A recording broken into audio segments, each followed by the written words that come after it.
যে প্রজন্ম কোরআন জানে না তারা কখনো সফল হতে পারে না। আই রিপিট, আমি আবারও বলছি, যে প্রজন্ম কোরআন জানে না তারা কখনো সফল হতে পারে।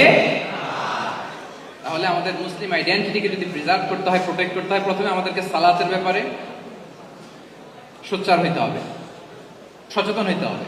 2 নম্বরে কোরআনের সাথে আমাদেরকে অ্যাটাচমেন্ট বাড়াইতে হবে। কোরআন যেমনি বিশুদ্ধভাবে আমার আবৃত্তি করতে, তেলাওয়াত করতে জানতে হবে, আবার কোরআনের রিফ্লেকশনগুলো, কোরআনের শিক্ষাগুলো আমাদেরকে জানতে হবে। দুটো গেল। 3 নম্বর হচ্ছে হালাল হারাম কনসার্ন। হালাল যদি আপনি মেনটেন না করেন, আপনার কোনো মুসলিম আইডেন্টিটি নাই। আল্লাহ বলছেন কুলু মিম্মা ফিল আরদি হালালান তাইয়্যিবা, এই জমিনে যেগুলোকে আমি হালাল করেছি এগুলো তোমরা কনজিউম করো। সম্মানিত শুধু খেয়াল রাখবেন, হালালের ভেতরেই বরকত আছে। হালালে কি আছে? হারামে কোনো বরকত নেই। হারামে আছে সাময়িক উত্তেজনা আর উন্মাদনা, কিন্তু হালাল এর ভেতরে আল্লাহ তাআলা বারাকা ঢুকিয়ে দিয়েছেন। তাহলে আমরা হালাল কনজিউম করব, কি বলেন?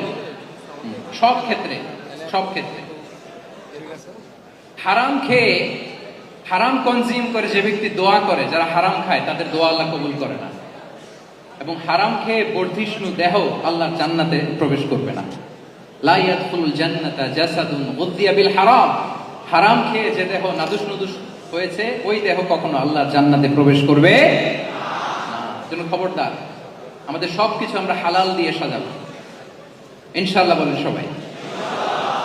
আমাদের অনেকে একটা ভুল করে, সেটা হচ্ছে অনেকে খাবারের ক্ষেত্রে খুব কনসার্ন, যেটা হালাল হইতে হবে, যেটা আমি কনজিউম করব এটার ব্যাপারে খুব কনসার্ন, কিন্তু অন্যান্য বিষয়ে তার আর কোনো খেয়াল নাই, প্রক্ষেপ নাই। এরকম আছে না নাই বলেন? আমাদের সরকারি বিভিন্ন অফিসগুলোতে ঘুষ আছে না? ঘুষ আছে। দেখবেন সরকারি অনেক হিন্দু কর্মকর্তা গরুর গোশত খায় না। কেন খায় না? তার ধর্মে এটা নিষেধ, গরু খেতে চায় না। আচ্ছা, আবার সরকারি অফিসগুলোর অনেক মুসলিম কর্মকর্তা দেখবেন সরকারি কাজে থাইল্যান্ড গিয়েছে, চায়না গিয়েছে, খুঁজে খুঁজে হালাল রেস্টুরেন্ট খোঁজে। ওয়াইন খায় না, পর্ক খায় না। কারণ কেন খায় না?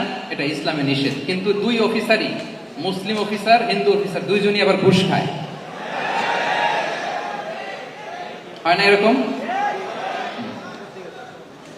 হিন্দু অফিসার গরুর গোশত খায় না, তার ধর্মে নিষেধ। মুসলিম অফিসার ওয়াইন খায় না, পর্ক খায় না, তার ধর্মে নিষেধ। তো ঘুষও তো 2 ধর্মের নিষেধ, কি বলেন? তাহলে যেটা খাবো, কনজিউম করবো, শুধু এটার ব্যাপারেই কি হালাল? না। ইউর ইনকাম শুড বি হালাল, ইউর ফ্যাশন শুড বি হালাল, ইউর এন্টারটেইনমেন্ট শুড বি হালাল, ইউর রিলেশনশিপ শুড বি হালাল। আপনার রিলেশনশিপও কি হইতে হবে? এই তো আসল জায়গায় চলে আসছে এখন।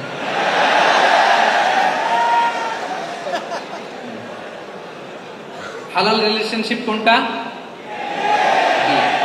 এই পবিত্র বিয়ের মাধ্যমে আমরা এই হালাল রিলেশনশিপকে উপভোগ করতে পারবো। এর বাইরে আর কোনো রিলেশনশিপে যাওয়া যাবে না। প্রি ম্যারিজ রিলেশনশিপ, এটা কি হালাল না হারাম? ফতোয়া আপনারাই দিয়ে দিচ্ছেন। বলেন, বিবাহ বহির্ভূত যে কোনো রিলেশনশিপ হালাল নাকি হারাম? এক্সট্রা ম্যারিটাল যে কোনো রিলেশনশিপ বলেন হালাল নাকি হারাম? সাবধান হইতে হবে।